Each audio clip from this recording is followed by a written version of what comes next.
Governor ഇങ്ങനെ കടുപ്പിച്ച് പറയുകയും പിന്നീട് സർക്കാരിന് വഴങ്ങുകയും ചെയ്യുന്നത് നാം കണ്ടിട്ടുണ്ട്.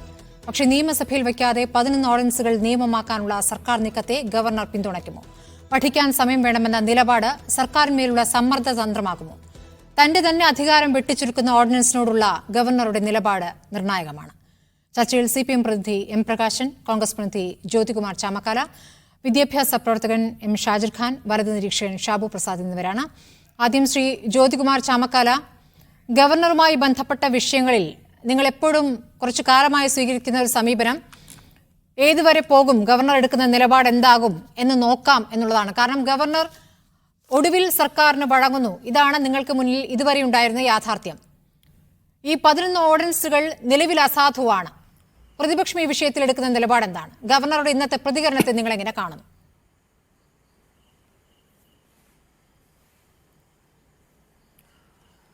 നോക്കൂ, ഞങ്ങൾ ഗവർണറുടെ നടപടിയെ എങ്ങനെ കാണുന്നില്ല. ഗവർണർ കേരളത്തിൻ്റെ ഗവർണറാണ്. അദ്ദേഹത്തെ സംബന്ധിച്ച് അദ്ദേഹം എടുത്തിട്ടുള്ള നടപടികൾ, അദ്ദേഹം പലപ്പോഴും പല വിഷയങ്ങളിലും പൊതുവായി പൊതുസമൂഹത്തിൽ വന്ന് പബ്ലിക്കിനോട് പറയുകയും മാധ്യമങ്ങളോട് സംസാരിക്കുകയും ഒക്കെ ചെയ്തതിന് ശേഷം അദ്ദേഹം പറയുമ്പോൾ ഇതെല്ലാം ശരിയാണെന്ന് തോന്നുന്ന രീതിയിൽ അദ്ദേഹം പറയുകയും എന്നാൽ പിന്നീട് യു-ടേൺ അടിക്കുകയും ചെയ്യുന്ന സാഹചര്യം പലപ്പോഴും ഉണ്ടായിട്ടുണ്ട്. അത് നമുക്ക് ഉന്നത വിദ്യാഭ്യാസ മേഖലയിലെ അമിതമായ രാഷ്ട്രീയ ഇടപെടലിനെ സംബന്ധിച്ചുള്ള അദ്ദേഹത്തിൻ്റെ പ്രതികരണത്തിൻ്റെ കാര്യത്തിലായാലും പിന്നീട് നിയമസഭയിൽ സർക്കാരിൻ്റെ വിശദീകരണ യോഗം സെഷനിലേക്ക് അദ്ദേഹം പോകുന്നത് നയപ്രഖ്യാപനവുമായി ബന്ധപ്പെട്ട വിഷയത്തിലായാലും ഒക്കെ നമ്മൾ കണ്ടതാണ്. പക്ഷേ ഇവിടെ ഇപ്പോൾ എന്താ പ്രശ്നം? ഇവിടെ ഗവർണറെ സംബന്ധിച്ച്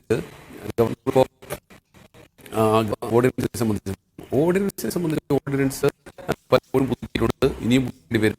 അതൊക്കെ സ്വാഭാവികമാണ്. പക്ഷേ ഞങ്ങളെ സംബന്ധിച്ച് ഈ ഓർഡിനൻസ് നേരത്തെ മുൻകാലങ്ങളിലൊക്കെ ഉണ്ടായിട്ടുണ്ട്. സംസ്ഥാനത്ത് മാത്രമല്ല, രാജ്യത്തിൻ്റെ പല സംസ്ഥാനങ്ങളും അങ്ങനെ തന്നെയാണ് ഓർഡിനൻസ് ഇറക്കാറുണ്ട്, ആ ഓർഡിനൻസ് പുതുക്കാറുണ്ട്. അത് നിയമവിരുദ്ധമാണെങ്കിൽ ഗവർണർക്ക് റിജക്റ്റ് ചെയ്യാമല്ലോ. അപ്പോൾ നിയമപരമായതുകൊണ്ടാണ് അദ്ദേഹത്തിന് ഡിസ്ക്രിപ്ഷണറി പവർ ഉപയോഗിച്ചുകൊണ്ട് അദ്ദേഹത്തിന് ഒപ്പിടാതിരിക്കാം എന്നല്ലാതെ എത്ര ദിവസം പിടിച്ചിരിക്കാൻ പറ്റും? അപ്പോൾ അതല്ല ഇതിൻ്റെ അടിസ്ഥാനപരമായ വിഷയം. ഇവിടെ നേരത്തെ ഇന്ന് അദ്ദേഹം പറഞ്ഞപ്പോൾ തന്നെ കൃത്യമായി പറഞ്ഞു, ഞാനാണ് ചാൻസലർ, ഞാനാണ് പരമാധികാരി എന്നൊക്കെ സർവകലാശാലയെ സംബന്ധിച്ച് പറഞ്ഞു. ഇത് സർവകലാശാലയുമായി ചുറ്റിപ്പറ്റി വീണ്ടും ഉണ്ടായിട്ടുള്ള വിവാദം തന്നെയാണ്.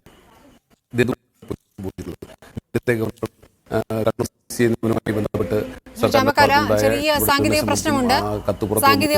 താങ്കളുടെ ശബ്ദം കട്ടായി പോവുകയാണ്. ഞാൻ താങ്കളേക്ക് ഉടനെ തിരിച്ചെത്താം. ശ്രീ ഷാജിർ ഖാൻ, ഇന്ന് ഗവർണർ നടത്തിയ പ്രതികരണം കണ്ടു. പല വിഷയങ്ങളിലും നിങ്ങൾ നൽകിയ പരാതിയിന്മേലാണ് ഗവർണർ നടപടിയുമായി മുന്നോട്ട് പോയിട്ടുള്ളത്. കണ്ണൂർ സർവകലാശാലയുടെ നിയമനവുമായി ബന്ധപ്പെട്ടൊക്കെ ഇന്നിപ്പോൾ ഗവർണർ വിശദീകരണം തേടുകയും ചെയ്തിട്ടുണ്ട്. അതിലേക്ക് വരുന്നതിന് മുമ്പ് ഈ ഓർഡിനൻസുകളുടെ കാര്യത്തിൽ ഗവർണർ എടുക്കുന്ന നിലപാടിനെ എങ്ങനെ കാണുന്നു? അതിലേക്ക് ആദ്യം. അല്ല, ഓർഡിനൻസുകളുടെ കാര്യത്തിൽ ഓരോ കേസുകളുടെയും മെറിറ്റിൻ്റെ അടിസ്ഥാനത്തിൽ ഗവർണർക്ക് ഒപ്പിടാതിരിക്കാം. അതിനെ സംബന്ധിക്കുന്ന തീരുമാനങ്ങൾ അതൊരു ഡിസ്ക്രിഷണറി പവേഴ്സ് ഉണ്ട് ഗവർണർ എന്ന നിലയ്ക്ക്. നമ്മൾ പക്ഷേ ചാൻസലർ എന്ന നിലയ്ക്ക്, സർവകലാശാലകളുടെ ചാൻസലർ എന്ന നിലയ്ക്കാണ് സേവ് യൂണിവേഴ്സിറ്റി ക്യാമ്പയിൻ കമ്മിറ്റി ഗവർണർക്ക് മെമ്മോറണ്ടം സമർപ്പിച്ചിട്ടുള്ളത് ഓരോ വിഷയത്തെ സംബന്ധിച്ച്. അതിപ്പോൾ നിയമന ക്രമക്കേടുകളാണെങ്കിലും ശരി, സർവകലാശാലകളെ കാൽക്കീഴിലാക്കാൻ വേണ്ടി ഈ സർക്കാർ നടത്തിക്കൊണ്ടിരിക്കുന്ന ഇടപാടുകളാണെങ്കിലും ശരി, അത്തരം കാര്യങ്ങളിലൊക്കെ തന്നെ ഞങ്ങൾ ശക്തമായ മുന്നറിയിപ്പുകൾ നൽകിയിട്ടുണ്ട്, വിയോജിപ്പുകൾ രേഖപ്പെടുത്തിയിട്ടുണ്ട്, സബ്മിഷൻസ് നടത്തിയിട്ടുണ്ട്. അപ്പോൾ അതിനെ അടിസ്ഥാനപ്പെടുത്തി കാര്യങ്ങൾ മുന്നോട്ട് കൊണ്ടുപോകണം എന്നതാണ് ഏറ്റവും പ്രധാനപ്പെട്ട ഒരു വിഷയം. ഇപ്പോൾ ഈ സർക്കാർ കെ ജയകുമാർ കമ്മിറ്റിയെ വെച്ചു, ഒരു ഭരണപരിഷ്കാര കമ്മിറ്റിയെ വെച്ചു. ആ കമ്മിറ്റിയുടെ ശുപാർശകൾ യഥാർത്ഥത്തിൽ അത് വളരെ അപകടകരമായ ഒരുപാട് നിർദ്ദേശങ്ങൾ അടങ്ങിയിട്ടുള്ളതാണ്. സർവകലാശാലകളെ സർക്കാരിൻ്റെ ഒരു ഡിപ്പാർട്ട്മെൻറ്റാക്കി മാറ്റുന്ന തരത്തിൽ, അതിന് കാൽക്കീഴിലേക്ക് കൊണ്ടുവരുന്ന തരത്തിലുള്ള നിർദ്ദേശങ്ങൾ ധാരാളം അടങ്ങിയിട്ടുണ്ട്. അതിൻ്റെ കൂട്ടത്തിൽ അവർ ഉദ്ദേശിക്കുന്ന ഒരു പ്രധാനപ്പെട്ട കാര്യം, ചാൻസലർ എന്ന നിലയ്ക്ക് ഗവർണർ ഇടപെടുന്നു, ആ ഇടപെടാനുള്ള എല്ലാ സാധ്യതകളെയും അടച്ചു കളയുക. ആർക്കും ഇപ്പോൾ ഈ പാർട്ടിയുടെ ഒരു കേന്ദ്രമാക്കി ഒരു ഭരണ അധികാര സമിതി ഒരു പരിധിക്കുള്ളിൽ സർവകലാശാലകളെ കൊണ്ടുവരിക എന്നതാണ് കെ ജയകുമാർ ഭരണപരിഷ്കാര കമ്മിറ്റി ശുപാർശകളുടെ അന്തസത്ത, അടിസ്ഥാനം എന്ന് പറയുന്നത്. അപ്പോൾ പിന്നെ അവിടെ ചോദ്യം ചെയ്യാൻ സാധ്യതയുള്ള, ഇപ്പോൾ ഉദാഹരണത്തിന് കഴിഞ്ഞ കുറേ നാളുകളായി പല കേസുകളിലും ചാൻസലർ എന്ന നിലയ്ക്ക് ബഹുമാനപ്പെട്ട ഗവർണർ ഇടപെടുന്നുണ്ട്, പല കാര്യങ്ങളിലും ഒബ്ജക്ഷൻസ് വെക്കുന്നു. അപ്പോൾ ആ അധികാരം എടുത്തു കളയാൻ വേണ്ടിയിട്ട് ഗവർണർക്ക് മുകളിൽ മറ്റൊരു അധികാര സമിതിയെ നിർദ്ദേശിക്കുന്നു. ഇതിനകത്ത് ഒരു റിട്ടയർഡ് ഹൈക്കോടതി ജസ്റ്റിസും ഒരു വിദ്യാഭ്യാസ വിചക്ഷണനും ഒക്കെ ചേർന്നിട്ട് മറ്റൊരു സമിതി ഉണ്ടാവുക. ആ സമിതി കാര്യങ്ങൾ തീരുമാനിക്കുക. അപ്പോൾ ചാൻസലർക്ക് ആ വിധത്തിൽ എന്തെങ്കിലും ഒരു കാര്യത്തിൽ ഇടപെടാൻ, ഇത് എഴുതിയിരിക്കുന്നത് വളരെ വളരെ കുഴപ്പം പിടിച്ച സെൻറ്റൻസാണ്. എന്താ പറയുന്നത്? സർവകലാശാല സമിതികളുടെ ഏതെങ്കിലും നടപടിക്രമം ആക്ടിനോ അതിനനുസൃതമായി രൂപപ്പെടുത്തിയ ചട്ടങ്ങൾക്കോ അനുരൂപമല്ലാത്തതാണെങ്കിൽ അത് റദ്ദ് ചെയ്യാനുള്ള ചാൻസലറുടെ വിവേചനാധികാരം റദ്ദ് ചെയ്യണം എന്നാണ് ഈ കമ്മീഷന്റെ ശുപാർശ. അവിടെയാണ് സംശയം ശ്രീ ഷാജർ ഖാൻ. അതായത് ഗവർണറുടെ അധികാരത്തെ വെട്ടിച്ചുരുക്കുന്ന ഓർഡിനൻസിൽ അതിന് അദ്ദേഹം അംഗീകാരം നൽകാനുള്ള സാധ്യത എത്രത്തോളം താങ്കൾ കാണുന്നുണ്ട്? നിരവധി ഓർഡിനൻസുകളുണ്ട്, 11 ഓർഡിനൻസുകളുണ്ട്. പക്ഷേ ഈ ഒരു കാര്യത്തിൽ അദ്ദേഹത്തിന്റെ അധികാരത്തെ തന്നെ വെട്ടിച്ചുരുക്കാനുള്ള തീരുമാനം കൂടി അതിലുണ്ട്. അപ്പോൾ എത്രത്തോളം അതിനെ അംഗീകരിക്കും അദ്ദേഹം? ഈ ഓർഡിനൻസിൽ ചാൻസലർ അഥവാ ഗവർണർ ഒപ്പിടാൻ യാതൊരു സാധ്യതയും കാണുന്നില്ല. അദ്ദേഹം ഒപ്പിടില്ല എന്നത് തന്നെയാണ് ഞങ്ങൾ മനസ്സിലാക്കുന്നത്. ഒരു പ്രധാനപ്പെട്ട കാര്യം, ഒപ്പിടരുത് എന്ന് തന്നെയാണ് ഞങ്ങളും പറയുന്നത്. കാരണം എന്താ വെച്ചാൽ ഇതിൽ അടങ്ങിയിരിക്കുന്ന നിർദ്ദേശങ്ങൾ സർവകലാശാലയെ സംസ്ഥാന സർക്കാരിൻ്റെ കാൽക്കീഴിലേക്ക് കൊണ്ടുവരാൻ, അവർക്ക് ഇഷ്ടപ്പെട്ട ആളുകളെ വൈസ് ചാൻസലറോ പ്രോ വൈസ് ചാൻസലറോ ഒക്കെ ആക്കി മാറ്റാനുള്ള നീക്കങ്ങൾ. എന്ന് മാത്രമല്ല, പ്രോ ചാൻസലർക്ക് അമിതമായ അധികാരങ്ങൾ, മന്ത്രിക്ക് സാധാരണഗതിയിൽ വിദ്യാഭ്യാസ മന്ത്രി ഒരു ഓർണമെൻ്റൽ പോസ്റ്റാണ്. പക്ഷേ വിദ്യാഭ്യാസ മന്ത്രിക്ക് സർവകലാശാലകൾക്ക് മേൽ കാര്യങ്ങൾ നടത്തിയെടുക്കാനുള്ള അധികാരം നൽകുന്ന നിർദ്ദേശങ്ങളും കൂടി ഈ റിപ്പോർട്ടിൽ അടങ്ങിയിട്ടുണ്ട്. അപ്പോൾ അങ്ങനെയുള്ള വിദ്യാഭ്യാസ വിരുദ്ധമായിട്ടുള്ള സർവകലാശാലകളുടെ ഓട്ടോണമിയെ തകർക്കുന്ന തരത്തിലുള്ള നഗ്നമായ ജനാധിപത്യ ധ്വംസനത്തിൻ്റെ നിർദ്ദേശങ്ങൾ അടങ്ങിയ ഒരു റിപ്പോർട്ടാണിത്. ഇതിനെ അടിസ്ഥാനപ്പെടുത്തിയാണ് ഓർഡിനൻസ് വരുന്നതെങ്കിൽ ആ ഓർഡിനൻസിൽ ഒപ്പിടാൻ പാടില്ല എന്നുള്ളത് തന്നെയാണ് നമ്മൾ ആഗ്രഹിക്കുന്നത്. കാരണം ഇത് ജനാധിപത്യപരമായ കീഴ്വഴക്കങ്ങളുടെ ലംഘനമാണ്. ജനാധിപത്യപരമായ എന്തെങ്കിലും അളവിൽ ഇപ്പോൾ ഗവർണർ കേന്ദ്ര സർക്കാരിൻ്റെ നോമിനിയാണ്, പൊളിറ്റിക്കലാണ്, അതിനകത്ത് തർക്കമൊന്നുമില്ല. നമുക്ക് അങ്ങനെ ഗവർണർ എന്ന് പറയുന്നത് ഒരു സ്വതന്ത്ര ഒരു പദവിയാണെന്ന് കരുതുന്നുമില്ല. അത് വ്യത്യസ്തമായ മറ്റൊരു കാര്യം. പക്ഷേ അതാണ് ഞാൻ പറഞ്ഞത്, ചാൻസലർ എന്ന നിലയ്ക്ക്, സർവകലാശാലകളുടെ ചാൻസലർ എന്ന നിലയ്ക്കുള്ള അക്കാദമികമായ കാര്യങ്ങളിൽ ഇടപെടുന്നതിനുള്ള അധികാരം. ഇപ്പോൾ ഗവൺമെൻറ് നിയമവിരുദ്ധമായി ഇടപെട്ടാൽ, അല്ലെങ്കിൽ ഒരു സർവകലാശാലയുടെ നിലവിലുള്ള സ്റ്റാറ്റ്യൂട്ട്സിന് റൂൾസിന് വിരുദ്ധമായി ഒരു സർവകലാശാല പ്രവർത്തിക്കുകയാണെങ്കിൽ അവിടെ പിന്നെ നമ്മൾ മറ്റാരോടാണ് പരാതി പറയുക? ഏത് ഏജൻസിയാണ്, ഏത് അതോറിറ്റിയാണ് നമുക്ക് സമീപിക്കാനാവുക? അപ്പോൾ അങ്ങനെ സമീപിക്കാൻ കഴിയുന്നത് ഇപ്പോൾ ചാൻസലർ മാത്രമാണ്. അപ്പോൾ ആ ചാൻസലറുടെ അധികാരങ്ങൾ, അവകാശങ്ങൾ എടുത്തു കളഞ്ഞാൽ പിന്നെ ഈ സംസ്ഥാന സർക്കാരിൻ്റെ കീഴിലെ എല്ലാ ഇപ്പോൾ ദുർഭരണത്തിന് ഇരയായി മാറിത്തീരുക എന്നുള്ളതാണല്ലോ സംഭവിക്കാൻ പോവുക. അപ്പോൾ അതുകൊണ്ട് അങ്ങനെ ഒരു ഓർഡിനൻസ്, എന്തിനാണ് ഓർഡിനൻസ് തന്നെ കൊണ്ടുവരുന്നത്? നിയമസഭയിൽ അവതരിപ്പിക്കട്ടെ. എന്തുകൊണ്ട് നിയമസഭയിൽ അവതരിപ്പിക്കാത്ത ഒരു ഓർഡിനൻസ് കൊണ്ടുവരാൻ ശ്രമിക്കുന്നു? അപ്പോൾ അതവർക്കറിയാം നിയമസഭയിൽ ഇത് പാസ്സാക്കാൻ പറ്റത്തില്ല. അഥവാ പാസ്സാക്കണമെങ്കിൽ അത് ശക്തമായ എതിർപ്പുകൾ നേരിടേണ്ടി വരും എന്നവർക്കറിയാം. അതുകൊണ്ട് അവർ ഓർഡിനൻസ് രാജാണല്ലോ. ഇപ്പോൾ എത്ര ഓർഡിനൻസുകളാണ് കേരളത്തിൽ നടപ്പിലാക്കിക്കൊണ്ട്, ഇപ്പോൾ തന്നെ 11 എണ്ണം ഇപ്പോൾ മുന്നിലുണ്ട് എന്ന് പറയുന്നു. അപ്പോൾ അങ്ങനെ ഓർഡിനൻസ് ഭരണം നടത്തിക്കൊണ്ടിരിക്കുന്നു. ആ ഓർഡിനൻസ് എന്ന് പറയുന്നത് ജനാധിപത്യപരമായ അവകാശങ്ങളിൽ മേലുള്ള കൈകടത്തലാണ്. അതൊരിക്കലും ഒരു ഗവൺമെന്റ്, ജനാധിപത്യ സർക്കാർ ചെയ്യാൻ പാടില്ല. ഇടതുപക്ഷം എന്ന് പറയുന്ന ഗവൺമെന്റ് ചെയ്യാൻ പാടില്ലാത്ത കാര്യമാണ്. ശ്രീ പ്രകാശൻ, ഓർഡിനൻസിലൂടെ ഭരിക്കാനാണോ തീരുമാനം? ഇതാണ് ചോദ്യം. ശരി, അദ്ദേഹത്തിലേക്ക് എത്തുന്നേ ഉള്ളൂ. പറഞ്ഞോളൂ ശ്രീ ഷാജർ ഖാൻ, പൂർത്തിയാക്കും. അല്ല, അപ്പം ഞാൻ പറഞ്ഞു വരുന്നത്, ഓർഡിനൻസ് രാജാണ് ഇപ്പോൾ നിലവിലുള്ളത്. അത് ജനാധിപത്യപരമായ നമ്മുടെ ഇപ്പോഴത്തെ സാഹചര്യത്തെ ഇല്ലായ്മ ചെയ്യുന്നതാണ്. വിദ്യാഭ്യാസ രംഗത്ത് മാത്രമല്ല, എല്ലാ രംഗത്തും. ലോകായുക്തയുടെ കേസിൽ നമുക്കറിയാം എങ്ങനെയാണ് അതിൻ്റെ അധികാരങ്ങൾ അവർ ചിറകരിഞ്ഞ് കളഞ്ഞത് എന്ന് നമ്മൾ കണ്ടതാണല്ലോ. അപ്പോൾ അങ്ങനെ അപ്പോൾ എന്തിനാണ് നമുക്ക് നിയമസഭ? ജനാധിപത്യപരമായി തിരഞ്ഞെടുക്കപ്പെട്ട പരമായി വന്നിട്ടുള്ള പ്രതിനിധികൾക്ക് ഈ കാര്യങ്ങളിൽ ഒന്നും ചെയ്യാനില്ലേ? നിയമനിർമ്മാണം നടത്താനുള്ള സഭയാണെന്നാണ് പറയുന്നത്. പക്ഷേ ആ നിയമനിർമ്മാണ സഭയെ നോക്കുകുത്തിയാക്കി മാറ്റിക്കൊണ്ട് ഓർഡിനൻസിലൂടെ സർവകലാശാലകളുടെ അധികാരം കവർന്നെടുക്കാൻ വേണ്ടി ശ്രമിക്കുന്നു. അതിൻ്റെ കൂട്ടത്തിൽ ഇങ്ങനെയൊരു കമ്മീഷൻ റിപ്പോർട്ട് കൊണ്ടുവന്നത്, അത് ഇപ്പോൾ വരാനിരിക്കുന്ന ഓർഡിനൻസിൻ്റെ ഉള്ളടക്കം എന്താണെന്ന് തെളിയിക്കുന്നതാണ് ഈ റിപ്പോർട്ട്. അതിൽ വളരെ കൃത്യമായി പറഞ്ഞിട്ടുണ്ട് അവരെന്താണ് കൊണ്ടുവരാൻ പോകുന്നത് എന്നുള്ളത്. അപ്പോൾ അവിടെ നിയമവിരുദ്ധ പ്രവർത്തനം നടത്തും, പക്ഷേ നിങ്ങൾ ചോദ്യം ചെയ്യരുത് എന്നാണ് ഞാൻ വായിച്ച എൻ്റെ സെൻറ്റൻസിന് ആദ്യത്തെ നിർദ്ദേശം തന്നെ അതാണ്. ഒന്നാമത്തെ നിർദ്ദേശമായി അവതരിപ്പിക്കുന്നത് അതാണ്.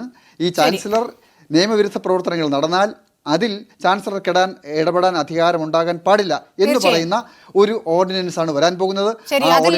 പ്രകാശൻ മാഷ് മറുപടി നൽകട്ടെ. ശ്രീ പ്രകാശൻ, ഓർഡിനൻസിലൂടെ ഭരിക്കാനാണോ നിങ്ങളുടെ തീരുമാനം? അത് ഗവർണറും ചോദിക്കുന്നു, പ്രതിപക്ഷം ചോദിക്കുന്നു, ഇവിടുത്തെ വിദ്യാഭ്യാസ പ്രവർത്തകർ ചോദിക്കുന്നു.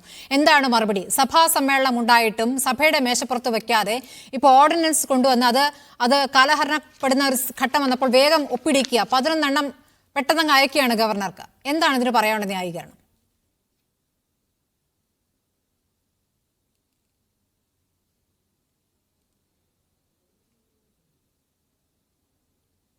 ശ്രീ എം പ്രകാശൻ കേൾക്കാമോ?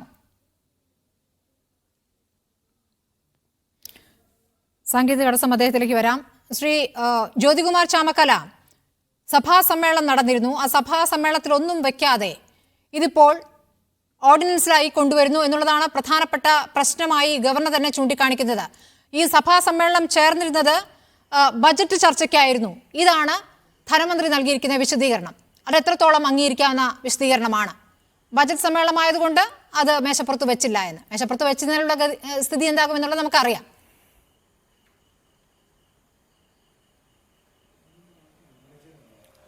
സ്മൃതി, ഇവിടെ ബഡ്ജറ്റ് സമ്മേളനത്തിൽ ഈ ഓർഡിനൻസുകൾ ബില്ലാക്കി പാസ്സാക്കി മാറ്റുന്ന, നിയമമാക്കി മാറ്റുന്ന നടപടിക്രമങ്ങളിലേക്ക് കടക്കേണ്ടതായിരുന്നു എന്നുള്ളത് യാഥാർത്ഥ്യമാണ്. പക്ഷേ അത് കഴിഞ്ഞിട്ടില്ല. കഴിയാതെ വരുമ്പോൾ സ്വാഭാവികമായിട്ടും ഗവൺമെൻറ് ചെയ്യാൻ കഴിയുന്നത് ആ ഓർഡിനൻസ് പുതുക്കാൻ നൽകുക എന്നത് തന്നെയാണ്. ഇവിടെ ഞങ്ങളെ സംബന്ധിച്ച് ലോകായുക്തയുമായി ബന്ധപ്പെട്ട ഓർഡിനൻസ് ഒപ്പിടരുതെന്നാണ് ഞങ്ങളുടെ അഭിപ്രായം.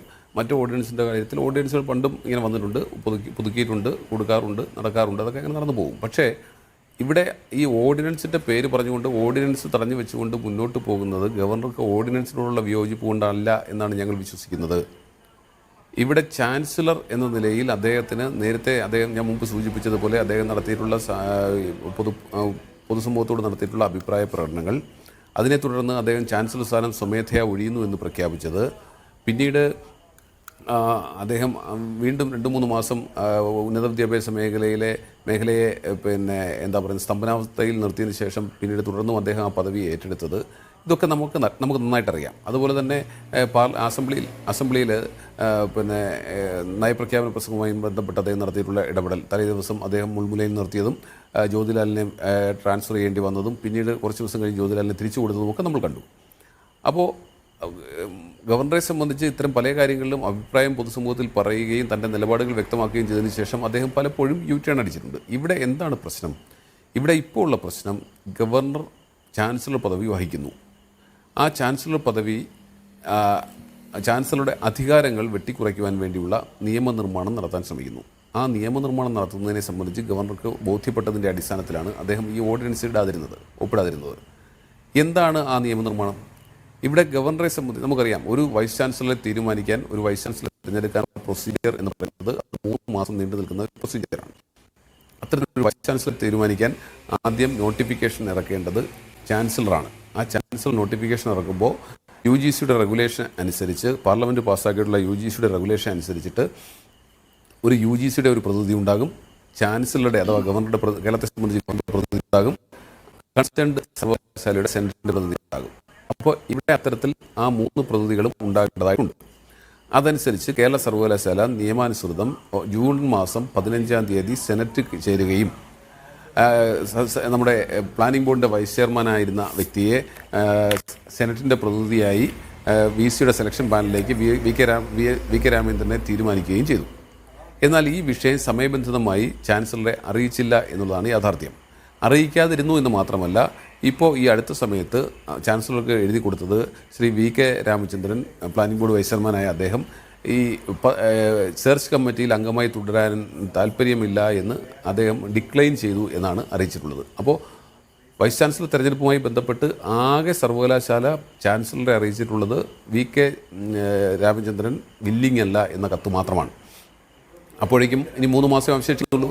ഒക്ടോബർ മാസത്തിൽ വൈസ് ചാൻസലർ കാലാവധി കഴിയാണ്. സ്വാഭാവികമായും ചാൻസലർ എന്ന നിലയിൽ അദ്ദേഹം UGCയുടെ പ്രതിനിധിയെയും അതുപോലെ തന്നെ ചാൻസലറുടെ പ്രതിനിധിയെയും വെച്ചുകൊണ്ട് ആ കമ്മിറ്റി കോൺസ്റ്റിറ്റ്യൂട്ട് ചെയ്തു. അതിനകത്തൊരു ക്ലോസ് കൂടി വെച്ചിട്ടുണ്ട്. എപ്പോഴാണോ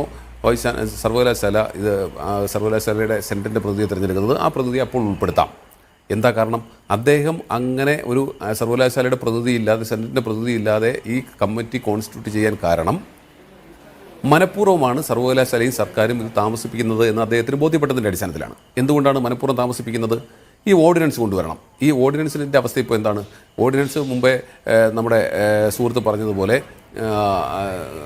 ആ ഓർഡിനൻസ് ഉന്നത വിദ്യാഭ്യാസ വകുപ്പിൽ നിന്നും തയ്യാറാക്കി അത് ഇപ്പോൾ ലോ ഡിപ്പാർട്ട്മെൻറ്റിൽ വെറ്റ് ചെയ്യാൻ കൊടുത്തിരിക്കുകയാണ്. അപ്പോൾ ആ താമസം, ഓർഡിനൻസായി വരാനുള്ള താമസത്തിന് മുമ്പ് കേരള സർവകലാശാലയിൽ വൈസ് ചാൻസലറെ തീരുമാനിക്കരുത്. കേരള സർവകലാശാലയിൽ വൈസ് ചാൻസലറെ തീരുമാനിച്ചാൽ അക്കാഡമിക് ക്രെഡൻഷ്യൽസ് നോക്കി ആരെയെങ്കിലും ഗവർണർ തീരുമാനിച്ചാൽ അത് LDFന് താല്പര്യമുള്ള ആളാകില്ല ഒരു പക്ഷേ അതിൽ വരുന്നത് എന്ന ആശങ്ക LDFനെ സംബന്ധിച്ച് സർക്കാരിനെ സംബന്ധിച്ചുണ്ട്. അതുകൊണ്ട് തന്നെ സർക്കാർ ഞാൻ പറഞ്ഞല്ലോ നമ്മുടെ പ്ലാനിംഗ് ബോർഡിൻ്റെ വൈസ് ചെയർമാനെയൊക്കെ സെനറ്റിൻ്റെ പ്രതിയായി തിരഞ്ഞെടുക്കുമ്പോൾ അദ്ദേഹത്തിൻ്റെ വില്ലിങ്നെസ് ചോദിച്ചിട്ടേ സ്വാഭാവികമായിട്ടും തിരഞ്ഞെടുക്കാറുള്ളൂ. അദ്ദേഹം പിന്നെ ഡിക്ലൈൻ ചെയ്തു എന്നൊക്കെ പറയുന്നത് വെറുതെ ഒരു നാടകം മാത്രമാണ്. അപ്പോൾ ഇത് നീട്ടിക്കൊണ്ടു പോവുക, അതിനിടയ്ക്ക് ഓർഡിനൻസ് ഇറക്കി ചാൻസലറുടെ അധികാരങ്ങൾ കുറയ്ക്കുക. ചാൻസലറുടെ അധികാരങ്ങൾ എന്തൊക്കെയാണ് കുറയ്ക്കുന്നത്? ചാൻസലറുടെ അധികാരങ്ങൾ കുറയ്ക്കുന്നത് ഒന്ന്, ചാൻസലറുടെ നോമിനിയെ ഇനി സർക്കാർ തീരുമാനിക്കും എന്നാണ് ആ ഓർഡിനൻസിൽ പ്രധാനമായി ചെയ്യുന്ന വ്യവസ്ഥ. അതായത് വൈസ് ചാൻസലറെ തീരുമാനിക്കാനുള്ള സെർച്ച് കമ്മിറ്റിയിൽ ചാൻസലറുടെ നോമിനി അഥവാ ഗവർണറുടെ നോമിനിയായി വെക്കേണ്ട ആൾ ആരെന്ന് ഗവർണറല്ല തീരുമാനിക്കുക, സർക്കാരാണ് തീരുമാനിക്കുക എന്നുള്ളതാണ് ആ നിയമനിർമ്മാണത്തിലെ ആ ഓർഡിനൻസിലെ പ്രഥമമായ പോയിന്റ്. അപ്പോൾ അതിലൂടെ ചാൻസലറുടെ അധികാരം എടുത്തു കളയുന്നു. മറ്റൊന്ന്, UGC റെഗുലേഷൻ അനുസരിച്ച് ഈ 3 പേരും ചേർന്ന് 3 മുതൽ 5 പേരുടെ പേര് വരെ 3 മുതൽ 5 പേരുടെ പേര് VCയുടെ സെലക്ഷൻ വേണ്ടി പാനലാക്കി ചാൻസലർക്ക് കൊടുക്കണം. അതിൽ നിന്ന് ചാൻസലറാണ് ഒരാളെ തിരഞ്ഞെടുക്കേണ്ടത്. പക്ഷേ പുതിയ നിയമം അനുസരിച്ച് സംസ്ഥാന സർക്കാർ കൊണ്ടുവരാൻ പോകുന്ന ഓർഡിനൻസ് അനുസരിച്ച് ഇതിൽ 2 പേർ ഒരു പേരിലേക്കോ ഒരു പാനലിനെ അംഗീകരിച്ചാൽ ആ 2 പേർ പറയുന്ന പേരിൽ നിന്ന് മാത്രമേ വൈസ് ചാൻസലറെ തീരുമാനിക്കാവൂ ചാൻസലർ എന്നാണ് പറയുന്നത്. അതിലൂടെ എന്താ ലക്ഷ്യമിടുന്നത്? VCയുടെ നോമിനിയായി ചാൻസലറുടെ നോമിനിയായി സർക്കാർ വെക്കുന്നയാളും സെനറ്റിൻ്റെ നോമിനിയായി സർക്കാർ വെക്കുന്നയാളും ചേർന്ന് സർക്കാരിന് ഇഷ്ടമുള്ള പേര് കൊടുക്കും.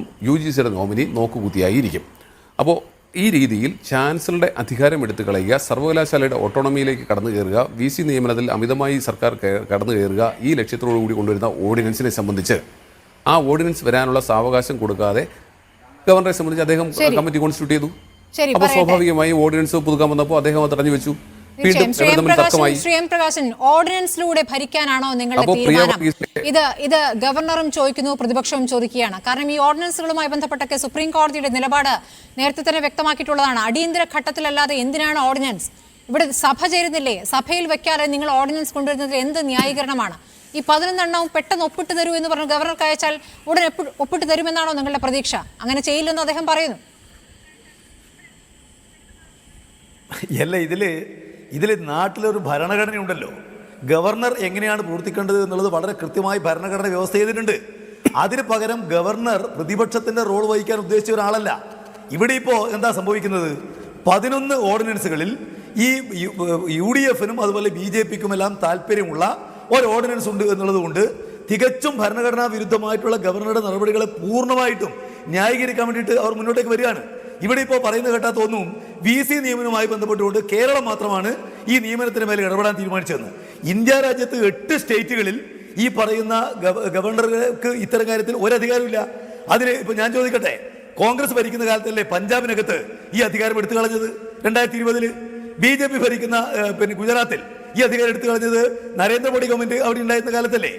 എവിടെ BJP ഭരിക്കുന്ന ഏതെങ്കിലും UPയിൽ ഈ അധികാരമുണ്ടോ? ഇന്ത്യ രാജ്യത്ത് നിങ്ങൾ പരിശോധിച്ചാൽ ഗുജറാത്ത്, വെസ്റ്റ് ബംഗാൾ, രാജസ്ഥാൻ, മഹാരാഷ്ട്ര, തെലങ്കാന, തമിഴ്നാട്, ആന്ധ്ര, കർണാടക, ഇവിടെ ഒന്നും VC നിയമനത്തിൽ ഗവർണർക്ക് അധികാരമില്ലല്ലോ.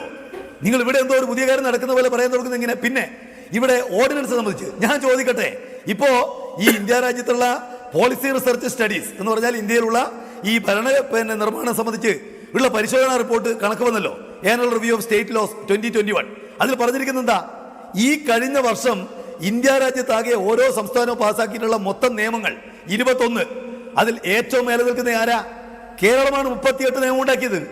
ഇവിടെ കഴിഞ്ഞ നിയമസഭാ സമ്മേളനം എന്ന് പറയുന്നത് നമുക്കെല്ലാം അറിയുന്ന പോലെ പ്രധാനമായിട്ടും ധനകാര്യ ബിസിനസ് ഉള്ളൊരു സമ്മേളനമാണ്. പിന്നെ ഇതെന്തോ ഒരു പുതിയ കാര്യമാണോ?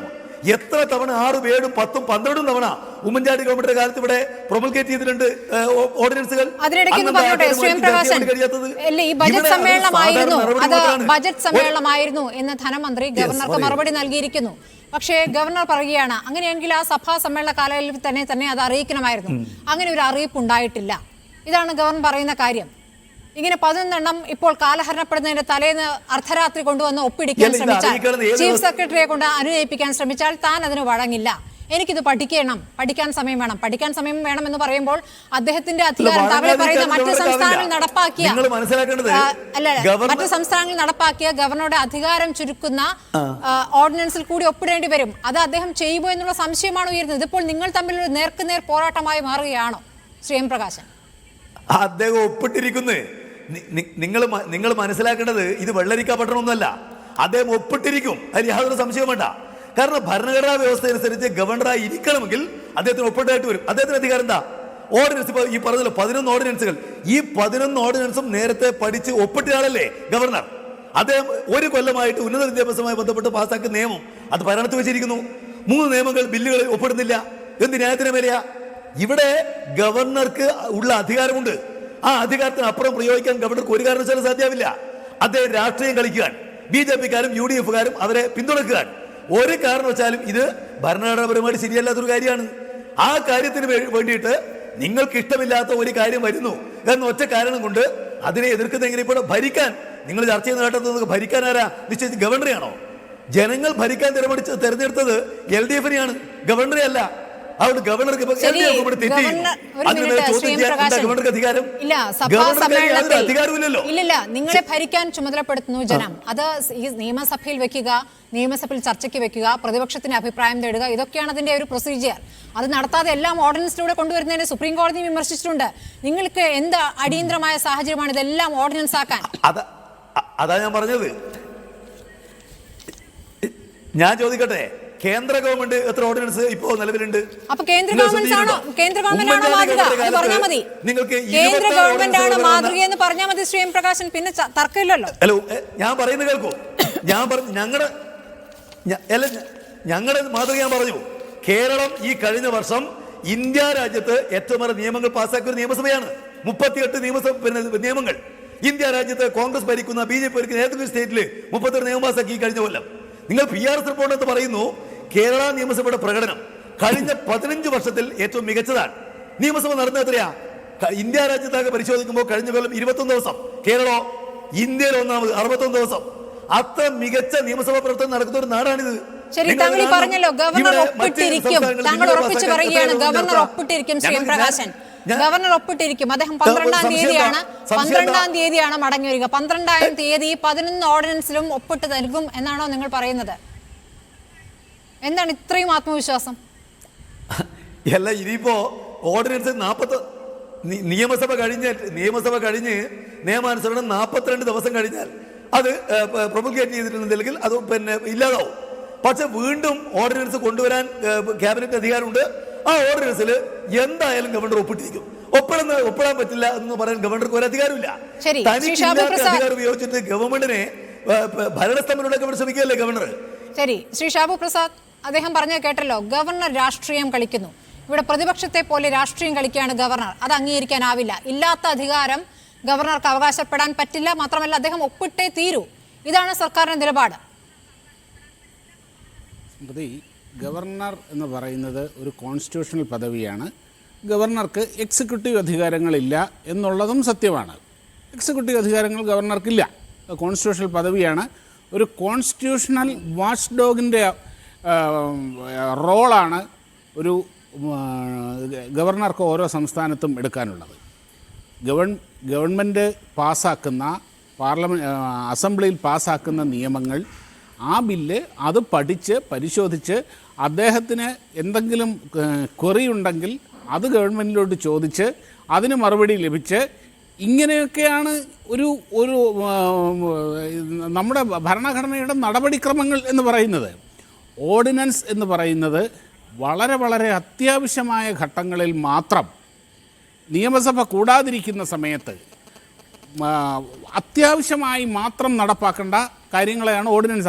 അതും 6 മാസമാണ് അതിന് കാലാവധിയുമുള്ളത്. എന്തുകൊണ്ടാണ് ഈ 6 മാസം വെച്ചേക്കുന്നത്? എന്തായാലും ഒരു 6 മാസത്തിനുള്ളിൽ അസംബ്ലി കൂടും. ആ കൂടുന്ന അസംബ്ലിയിൽ ഈ ഓർഡിനൻസ് നിയമമാക്കി മാറ്റണം.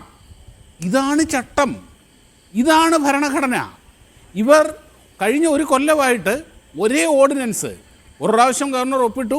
ആ ഓർഡിനൻസ് ഈ കണ്ട കാലത്തൊന്നും അസംബ്ലി വെക്കാതെ വീണ്ടും ഓർഡിനൻസ് ആക്കുക എന്ന് പറയുന്ന, അതാണ് ഭരണഘടനയെ വെല്ലുവിളിക്കുന്നത്. അതാണ് ജനാധിപത്യത്തിനോടുള്ള വെല്ലുവിളി എന്ന് പറയുന്നത്. കാര്യം എന്തുകൊണ്ട് ഇവർ അസംബ്ലിയിൽ ചർച്ചയ്ക്ക് വെക്കാൻ തയ്യാറാവുന്നില്ല? അസംബ്ലിയിൽ ചർച്ചയ്ക്ക് വെച്ചാൽ, അസംബ്ലിയിൽ മേശയ്ക്ക് പുറത്ത് വെച്ചാൽ അത് പബ്ലിക് ഡോക്യുമെൻ്റാണ്. അത് അസംബ്ലിയിൽ ചർച്ച ചെയ്യും, പൊതുസമൂഹത്തിൽ ചർച്ച ചെയ്യും, മാധ്യമങ്ങളിൽ ചർച്ച ചെയ്യും. അങ്ങനെ ചർച്ച ചെയ്യുമ്പോൾ ഒരുപാട് അൺകംഫർട്ടബിൾ ക്വസ്റ്റ്യൻസ്, ചോദ്യങ്ങൾ, അവസ്ഥ ഗവൺമെന്റിന് നേരിടേണ്ടി വരും. ശ്രീ ആ ഷാബു അവസ്ഥ പ്രസാദ്, ഇതിപ്പോൾ അദ്ദേഹം രാഷ്ട്രീയം കളിക്കുന്നു എന്ന് സംശയം തോന്നുന്നത് പല ഘട്ടങ്ങളിൽ അദ്ദേഹം നടത്തിയിട്ടുള്ള പ്രതികരണങ്ങളാണ് നമുക്കറിയാം. രാഷ്ട്രീയ വിഷയങ്ങളിൽ സാധാരണഗതിയിൽ ഗവർണർ പ്രതികരിക്കാത്ത വിഷയങ്ങളും അദ്ദേഹം പ്രതികരിക്കാറുണ്ട്, നിരന്തരം പ്രതികരിക്കാറുണ്ട്. മറുപടി നൽകുന്ന നിലയ്ക്ക് തന്നെ, അതായത് സർക്കാർ മറുപടി നൽകുന്നു എന്ന നിലയ്ക്ക് തന്നെ ഓരോ ഘട്ടത്തിലും അദ്ദേഹം പ്രതികരിക്കാറുണ്ട്. അപ്പോൾ ഏറ്റവും ഒടുവിൽ മുഖ്യമന്ത്രിയുടെ പ്രൈവറ്റ് സെക്രട്ടറി കെ രാഗേഷിന്റെ ഭാര്യ പ്രിയ വർഗീസിന്റെ നിയമനം, ആ നിയമനവുമായി ബന്ധപ്പെട്ട എതിർപ്പ് അദ്ദേഹം നേരത്തെ പറഞ്ഞിരുന്നു. നേരത്തെ വിവാദമായതാണ്. പക്ഷേ സിൻഡിക്കേറ്റ് ആ പട്ടിക അംഗീകരിച്ച ഘട്ടത്തിലൊന്നും അദ്ദേഹം മിണ്ടിയില്ല. ഇന്നിപ്പോൾ ഈ ഓർഡിനൻസുമായി ബന്ധപ്പെട്ട വിഷയം വരുമ്പോൾ പറയുകയാണ് അതിൽ 10 ദിവസത്തിനകം വിശദീകരണം നൽകാൻ വിസിയോട് നിർദ്ദേശിച്ചിരിക്കുന്നു എന്ന്. അപ്പോൾ ഇതിൽ രാഷ്ട്രീയമില്ലേ? നിയമനവുമായി ബന്ധപ്പെട്ട വിഷയം അവിടെ നിൽക്കട്ടെ, പക്ഷേ ഗവർണർ അത് ഉന്നയിക്കുന്ന സാഹചര്യമാണ് ഞാൻ ചോദിക്കുന്നത്. ഒരു കാര്യമുണ്ട്, ഗവർണർക്ക് ചോദ്യങ്ങൾ ചോദിക്കാൻ അവകാശമില്ലേ?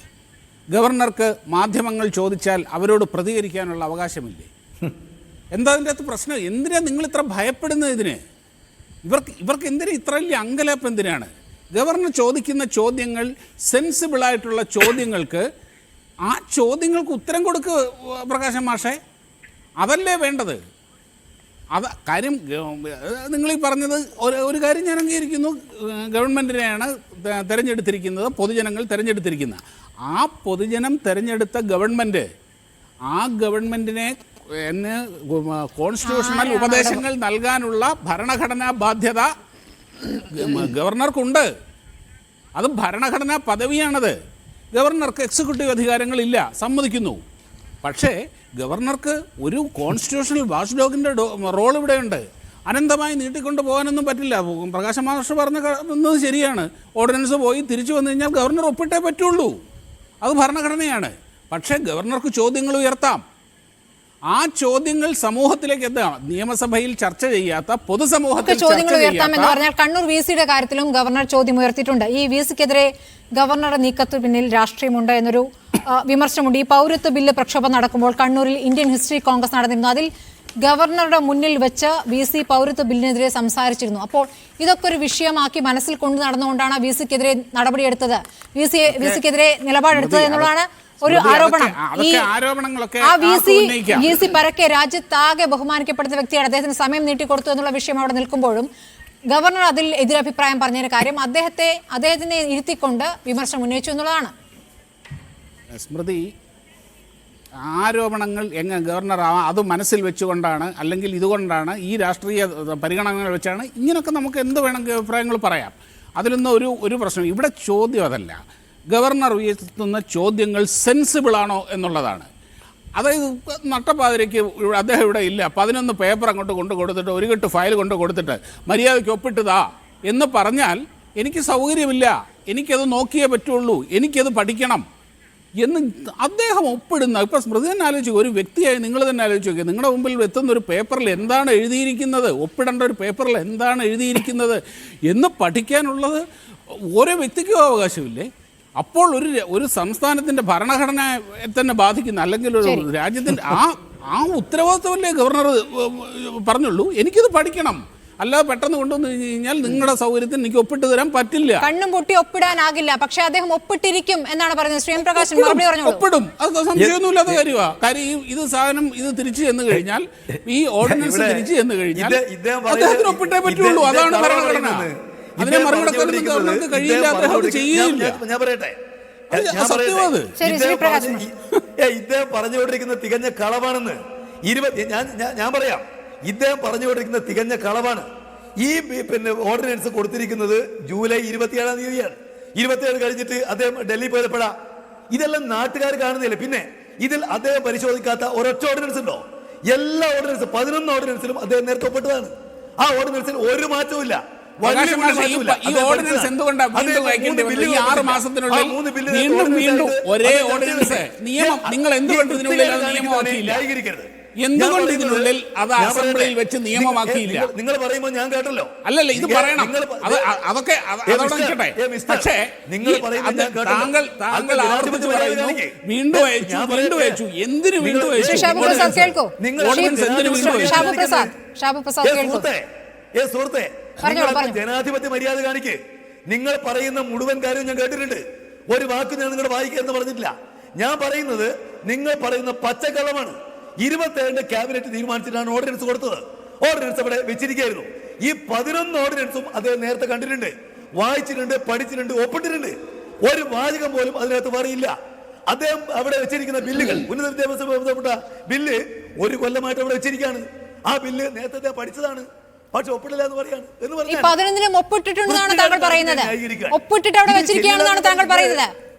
ശ്രീ എം പ്രകാശൻ, ഒപ്പിട്ട് അവിടെ വെച്ചിരിക്കുകയാണ്, എന്നിട്ട് ജനത്തെ തെറ്റിദ്ധരിപ്പിക്കുകയാണ്. ബില്ലുകളും അല്ല, നിങ്ങൾ കേൾക്കൂ, അല്ല അല്ലല്ല അല്ല അല്ല അല്ല അല്ലല്ല ഞാൻ നിങ്ങൾ തെറ്റിദ്ധരിപ്പിക്കരുത്. ഞാൻ പറഞ്ഞത് ഈ 11 ബില്ലുകളും പ്രൊമൽഗേറ്റ് ചെയ്യുന്ന ബില്ലുകളാണ് എന്ന് പറഞ്ഞ് നേരത്തെയുള്ള ബില്ല് നിയമസഭാ സമ്മേളനം വന്നതോടുകൂടി ഇല്ലാതായി, അത് വീണ്ടും വരുന്നാൽ ആ ബില്ലുകളിൽ ഒരു മാറ്റവും ക്യാബിനറ്റ് വരുത്തിയിട്ടില്ല. നേരത്തെ അദ്ദേഹം ഒപ്പിട്ട അതേ ബില്ലുകൾ റീപ്രൊമൽഗേറ്റ് ചെയ്യാൻ വീണ്ടും ഏൽപ്പിച്ചിരിക്കുന്നു. ഒരു വാചകം ചേർത്തിട്ടില്ല. നിലവിൽ എന്താണ് സ്ഥിതി? നിലവിൽ ആ ഓർഡിനൻസുകളുടെ സ്ഥിതി എന്താണ്? നിലവിൽ ഇപ്പോഴെന്താണ് സ്ഥിതി? അസാധുവല്ലേ? നിങ്ങൾ കാണുന്നില്ല, ഞാൻ എന്താ പറയേണ്ടത്? അദ്ദേഹത്തിന് ഒരു അക്ഷരം പോലും പഠിക്കാനില്ല. അദ്ദേഹത്തിന് ഇതിൽ ഒരു അക്ഷരം പോലും പഠിക്കാനില്ല. അദ്ദേഹം നേരത്തെ പഠിച്ചതല്ലാതെ ഒരു വാചകവും ഈ ഒരു ഓർഡിനൻസിലില്ല. നേരത്തെ പഠിച്ചൊപ്പിട്ട അതേ ഓർഡിനൻസ് ആണ് കൊടുത്തിരിക്കുന്നത്. പഠിക്കാനുണ്ട് എന്ന് പറയുന്നത് അദ്ദേഹം രാഷ്ട്രീയം കളിക്കലാണ്. നേരത്തെ കാണാത്ത എന്താ ഇതിനകത്തുള്ളത്? പിന്നെന്താ സംശയം? ശ്രീ ചാമക്കാല, നേരത്തെ കാണാത്ത പറയട്ടെ. എന്താ പ്രശ്നം? നമ്മളിവിടെ അടിസ്ഥാനപരമായ വിഷയങ്ങളിൽ നിന്ന് വ്യതിചലിച്ചു പോവുകയാണ്. ശ്രീ പ്രകാശൻ പലപ്പോഴും പറയുന്നു, ഞാനൊരു ഘട്ടത്തിലും പറഞ്ഞില്ല ഈ ഓർഡിനൻസിന് ഞാൻ എതിരാണെന്ന് ഞാൻ പറഞ്ഞിട്ടില്ല. ഓർഡിനൻസുകൾ സ്വാഭാവികമാണ്, അത് മുൻപും ഉണ്ടായിട്ടുണ്ട്, ഇനിയും ഉണ്ടാകും. കേരളത്തിൽ മാത്രമല്ല, ഇന്ത്യയിൽ ഉണ്ടാകാറുണ്ട്, പാർലമെൻറ്റിൽ ഉണ്ടാകാറുണ്ട്, മറ്റ് സംസ്ഥാനങ്ങളിൽ ഉണ്ടാകാറുണ്ട്. സ്വാഭാവികമാണ്. അത് അങ്ങനെയാണെന്ന് ഗവർണർക്കും അറിയാം, ഈ ചർച്ചയിൽ പങ്കെടുക്കുന്ന മുഴുവൻ ആളുകൾക്കും അറിയാം. ഇനി അദ്ദേഹം ഒപ്പിടേണ്ടി വരുമെന്നും അറിയാം. പക്ഷേ അപ്പോൾ അവിടെയാണ് പ്രശ്നം. നിങ്ങൾ കാതലായ വിഷയങ്ങൾ ചർച്ച ചെയ്യാതെ അദ്ദേഹം അത് ഒപ്പിടുവോ ഒപ്പിടത്തില്ലയോ, അദ്ദേഹത്തോട് ഒപ്പിടുന്നില്ല, അതല്ല വിഷയം. ഞാനത് തുടക്കത്തിൽ സൂചിപ്പിച്ചു. പക്ഷേ അതിലേക്ക് ആരും സംസാരിക്കാൻ തയ്യാറാകുന്നില്ല എന്നുള്ളതാണ് പ്രശ്നം. ഇവിടെ ശ്രീ പ്രകാശൻ പറഞ്ഞു, എന്താ അദ്ദേഹം പറയുന്നത്? പല സംസ്ഥാനങ്ങളിലും ചാൻസലർ പദവി വഹിക്കുന്നത് ഗവർണർ അല്ല. ശരിയാണ്. ഇവിടെ ഈ ഗവർണർ തന്നെ ഒരു ഘട്ടത്തിൽ ഞാൻ ഇനി ചാൻസലർ പദവി വഹിക്കാനില്ല, നിങ്ങൾ ഏറ്റെടുത്തുകൊള്ളൂ എന്ന് പറഞ്ഞതാണ്.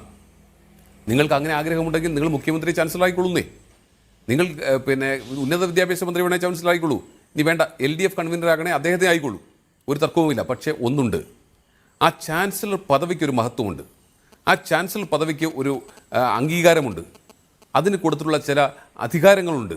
ആ അധികാരങ്ങൾ മേൽ രാഷ്ട്രീയമായി കടന്നു കയറുന്നതിനാണ് ഞങ്ങൾ ചോദ്യം ചെയ്യുന്നത്. നിങ്ങൾ അദ്ദേഹത്തെ കോൺഗ്രസ് മറ്റു സംസ്ഥാനങ്ങളിലും ഉണ്ട്. ഇതാണ് അതിനുള്ള മറുപടി. നിങ്ങൾക്കുള്ള മറുപടി അതാണ്. കോൺഗ്രസ് ഭരിക്കുന്ന സംസ്ഥാനങ്ങളിലും ഈ അധികാരം കവർന്നിട്ടുണ്ട്. പഞ്ചാബിലെ കാര്യം അദ്ദേഹം ഉദാഹരണമായി ചൂണ്ടിക്കാണിക്കുന്നു. ഞാൻ ഈ പറയുന്നത് മനസ്സിലാകുന്നില്ലേ? ഞാനത് പറയുന്നൊന്നും താങ്കൾക്ക് മനസ്സിലാകുന്നില്ലേ? ഞാൻ പറഞ്ഞല്ലോ, അവിടെ ചാൻസലർ പദവി തന്നെയാണ് എടുത്ത് മാറ്റിയിരിക്കുന്നത്. നിങ്ങൾ മാറ്റിക്കൊള്ളുന്നേ. ചാൻസലർ സ്ഥാനത്ത് നിന്ന് ഗവർണറെ നീക്കം ചെയ്യുകയാണ് ചെയ്തിട്ടുള്ളത്. നിങ്ങൾ മാറ്റിക്കൊള്ളൂ, തർക്കമില്ല. ഇവിടെ എന്താ പ്രശ്നം? ചാൻസലർ പദവിക്ക് ഒരു മഹത്വമുണ്ട്, ആ മഹത്വം ഇല്ലായ്മ ചെയ്യരുത്. ആ ചാൻസലർ പദവി എന്ന് പറയുമ്പോൾ ആ പദവിയിൽ ഇരുന്നു കൊണ്ട് ആ പദവിയിൽ ഉണ്ടാകുന്ന അധികാരങ്ങൾ, ഇവിടെ ഒരു സബ് കമ്മിറ്റിയെ വെച്ചിട്ട് പഴയ ന്യൂവാൽസിൻ്റെ വൈസ് ചാൻസലറായിരുന്ന ജയകുമാറിൻ്റെ നേതൃത്വത്തിൽ ഒരു സബ് കമ്മിറ്റിയെ വെച്ചിട്ട് ആ കമ്മിറ്റിയുടെ ശുപാർശ പുറത്ത് പുതിയൊരു നിയമനിർമ്മാണം നടത്താൻ പോകുന്നു. എന്താണ്? കേരളത്തിലെ ചാൻസലർ, അത് മുഖ്യമന്ത്രിയാകട്ടെ, അത് മന്ത്രിയാകട്ടെ, അത് ഗവർണറാകട്ടെ, ആരായാലും ചാൻസലറുടെ അധികാരങ്ങൾ വെട്ടിക്കുറയ്ക്കുന്നു. ശരി, നിങ്ങളുടെ നിലപാട് വളരെ വ്യക്തമാണ്. ചാൻസലർ പദവി തന്നെ എടുത്തു കളയൂ, അതിന് തയ്യാറുണ്ടോ? ആ പദവി തന്നെ എടുത്തു കളയൂ. ഒന്നുകിൽ സംസാരിക്കാൻ അനുവദിക്കൂ, ഒന്നുകിൽ സംസാരിക്കാൻ അനുവദിക്കും. ജയകുമാർ കമ്മിറ്റിയുടെ കാര്യം ജയകുമാർ കമ്മീഷണർ നേരത്തെ പറഞ്ഞുകൊണ്ടാണ് പറഞ്ഞിട്ട് പോയതെങ്കിൽ മറുപടി പറയണ്ടേ? ഞാൻ ചോദിക്കട്ടെ, ഇവിടെ ചാൻസലർ സ്ഥാനത്ത് നിന്ന് വേറെ കാര്യങ്ങൾ പറയാനുണ്ടല്ലോ. സംസാരിച്ചോ? ഇദ്ദേഹത്തോട് പറഞ്ഞ ചാമക്കാലയോട് ഇങ്ങനെ ഞാൻ എന്തിനാ ചർച്ചയ്ക്കാതിരിക്കുന്നത്? എനിക്ക് ചർച്ചയ്ക്കാതിരിക്കാൻ താല്പര്യമില്ല. എന്നോടാ ചോദിച്ചത്. ഒന്നുകിൽ സംസാരിക്കാൻ അല്ലല്ല, ശ്രീ ചാമക്കാല, താങ്കൾ തുടക്കം മുതലേ താങ്കൾക്ക് ഒരുപാട് സമയം തന്നിട്ടുണ്ട്. അങ്ങനെ പറയരുത്. പ്രകാശം വൈകിയാണ് വന്നത്, അതുകൊണ്ട് കൂടിയാണ്. താങ്കൾ ഉന്നയിച്ച പ്രധാനപ്പെട്ട ചോദ്യത്തിനുള്ള മറുപടിയല്ലേ ഞാൻ തേടുന്നത്. താങ്കൾ ചോദിച്ച പ്രധാനപ്പെട്ട ചോദ്യത്തിനുള്ള മറുപടിയാണ് ഞാൻ തേടുന്നത്. ആവശ്യമില്ല. ഔദാര്യം എന്നുള്ള വാക്കൊന്നും ഉപയോഗിക്കേണ്ട ശ്രീ ചാമക്കല. താങ്കൾ ഉന്നയിച്ച പ്രധാനപ്പെട്ട ചോദ്യത്തിനുള്ള ഉത്തരമല്ലേ തേടിയത്? അങ്ങനെയല്ല. താങ്കൾ അങ്ങനെ പറഞ്ഞു പോകുമ്പോൾ ഈ അങ്ങനെ ചാമക്കാലയോട് ഞാൻ ഇവിടെ ചാമക്കാല പ്രകാശ് മാസ്റ്റർ ഉൾപ്പെടെ പറഞ്ഞ ചില വിഷയങ്ങൾ മറുപടി പറയണ്ടേ? തോന്നുക നിങ്ങൾ പറയുമോ? ഗവർണർ പദവി ഇല്ല, പറയാം ഇതിന് മറുപടി പറഞ്ഞ ശേഷം വരാം. എന്നോട് ചോദിച്ചോണ്ടാ ഞാൻ പറയുന്നത്. ഞാൻ പറയട്ടെ, ഞാൻ പറയട്ടെ. ശ്രീ ചാമക്കാല അടുത്ത താങ്കളിലേക്കാണ്. സംസാരിച്ചു. നിങ്ങൾ അടുത്ത താങ്കളിലേക്കാണ്. സമാധാനത്തോടെ കേൾക്ക്, വെറുതെ എന്തിനാ സമാധാനത്തോടെ കേൾക്ക്. നിങ്ങള് ഇവിടെ ഗവർണർ ചാൻസലർ സ്ഥാനത്ത് അദ്ദേഹത്തെ നീക്കിയാൽ നിങ്ങൾ ഞാൻ പറയാൻ സംസാരിക്കുന്നില്ലേ ഇപ്പൊ ഇതാ പറയുന്നത് കേട്ടാ തോന്നുക ഗവർണർ സ്ഥാനത്ത് ആകെ ഒഴിവാക്കിയാൽ ഗവർണർ ഒപ്പിടുന്നാണോ? അങ്ങനെയാണോ? നിങ്ങള് ഭരിക്കാൻ തീരുമാനിച്ചത് ഗവൺമെന്റിനെയാണ്, അല്ലാതെ ഗവർണറെ അല്ല BJP-ക്കാരെയും അല്ല. ഭരിക്കാൻ തീരുമാനിച്ച LDF-നെയാണ്. ഗവൺമെന്റ് എന്ത് ചെയ്യണമെന്ന് ഗവൺമെന്റ് തീരുമാനിക്കും.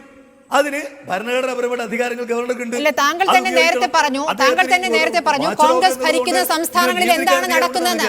ശ്രീ എം പ്രകാശൻ, താങ്കൾ പറഞ്ഞു കോൺഗ്രസ് ഭരിക്കുന്ന സംസ്ഥാനങ്ങളിലെ കാര്യമാണ് പറഞ്ഞത് അല്ലേ? ഗവർണറുടെ അധികാരം ഇല്ല, അതാണ് അദ്ദേഹം വിശദീകരിച്ചത്. ഒരു മിനിറ്റ് പൂർത്തിയാക്കട്ടെ. അതാണ് അദ്ദേഹം വിശദീകരിച്ചത്. ചാൻസലർ പദവിയെ എടുത്തു കളയുകയാണ് ചെയ്തത്. നിങ്ങൾ അത് ചെയ്യാൻ തയ്യാറുണ്ടോ?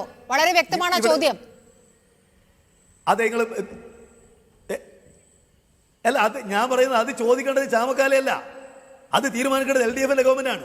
ചാൻസലർ സ്ഥാനത്ത് തന്നെ ഒഴിവാക്കണോ, അധികാരം വെട്ടിക്കുറക്കണോ? ചാൻസലർ അടുത്ത് നിൽക്കുന്നത് എങ്ങനെയാ? കേരള ഗവൺമെന്റ് കേരള നിയമസഭ പാസാക്കിയ ഒരു നിയമത്തിന്റെ മേലെയാണ് സർവകലാശാല ചാൻസലറായിട്ട് ഗവർണർ നിൽക്കുന്നത്. അതെന്തു ചെയ്യണം തീരുമാനിക്കാൻ കേരള ഗവൺമെന്റിനും കേരള നിയമസഭയ്ക്കും അധികാരം. അല്ല ചാമക്കാലക്കോ കേന്ദ്ര ഗവൺമെന്റിനോ ഗവർണർക്കോ അല്ല. അത് കേരളത്തിലെ ജനങ്ങൾ ഭരണം ഏൽപ്പിച്ച ഇവിടെ ഭരണം ഏൽപ്പിച്ചു കഴിഞ്ഞു. ഇനി സർക്കാർ തീരുമാനിക്കും. അതിനെ പ്രതിപക്ഷവും ചോദ്യം ചെയ്യേണ്ട, ഗവർണറും ചോദ്യം ചെയ്യേണ്ട. ഇതാണ് മറുപടി. താങ്കൾക്ക് വിശദീകരിക്കാം. ഇനി